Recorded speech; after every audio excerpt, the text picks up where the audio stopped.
दैत्य महिषासुर की माता महिषी पहले वो एक अत्यंत सुंदर गंधर्व कन्या थी।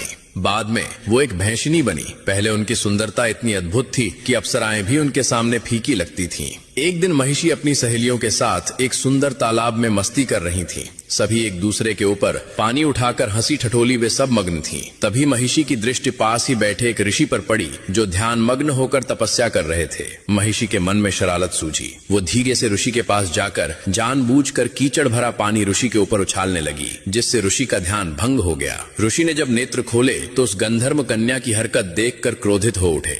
ऋषि ने कहा, हे गंधर्व कन्या, तुमने मेरे साथ ये ठीक नहीं किया। तुमने बिना कारण मुझे कीचड़ युक्त कर दिया और मेरी तपस्या भंग की। ऐसा घिनौनी हरकत तो केवल एक भैंस ही करती है। इसलिए मैं तुम्हें श्राप देता हूँ कि आज से तुम एक भैंस बन जाओगी। कन्या भयभीत होकर हाथ जोड़ने लगी और क्षमा याचना करते हुए बोली, भगवान, मैं अपनी भूल स्वीकार करती हूँ। कृपा करके मुझे इस श्राप से मुक्ति दें। तभी ऋषि का क्रोध शांत हुआ और उन्होंने कहा, मेरा श्राप कभी असत्य नहीं हो सकता, परंतु तुम्हें कुछ राहत अवश्य मिलेगी। तुम दिन के समय संपूर्ण भैंस का रूप धारण करोगी, परंतु रात में तुम्हारा आधा शरीर नारी का और आधा शरीर भैंस का रहेगा। जिस दिन तुम किसी संतान को जन्म दोगी उसी दिन ये श्राप समाप्त हो जाएगा। ऋषि ये कहकर वहां से चले गए। तभी से महिषी दिन में वो भैंस के रूप में रहती और रात में आधी नारी और आधी भैंस में रहती थी। एक रात जब राक्षस राज रंभ जंगल में भ्रमण कर रहा था, तब उसकी दृष्टि महिषी पर पड़ी। रंभ उसकी अनोखी रचना देखकर चकित रह गया। उसने पूछा, हे देवी, तुम कौन हो? तुम्हारा आधा शरीर इतना सुंदर नारी का और आधा शरीर भैंस का क्या है?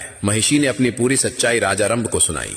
रंभ उसकी बातों से मोहित हो गया और एकांत में उससे विवाह कर लिया। कुछ समय बाद महिषी गर्भवती हो गई। उसी बीच रंभ ने देवताओं पर आक्रमण किया, परंतु युद्ध में रंभ मारा गया। रंभ के निधन के बाद महिषी ने एक बालक को जन्म दिया, जिसका आधा शरीर भैंस का और आधा शरीर राक्षस का था। उसी कारण उसका नाम महिषासुर पड़ा। लेकिन वो अपनी इच्छा अनुसार कभी पूर्ण राक्षस का रूप ले सकता था और कभी विशाल भैंस का रूप ले सकता था। आगे चलकर महिषासुर इतना शक्तिशाली हो गया कि स्वयं माता दुर्गा ने उसका वध कर दिया। अब माता दुर्गा को अपने दिल से मानने वाले भक्त कमेंट में जय माता दुर्गा अवश्य लिखें।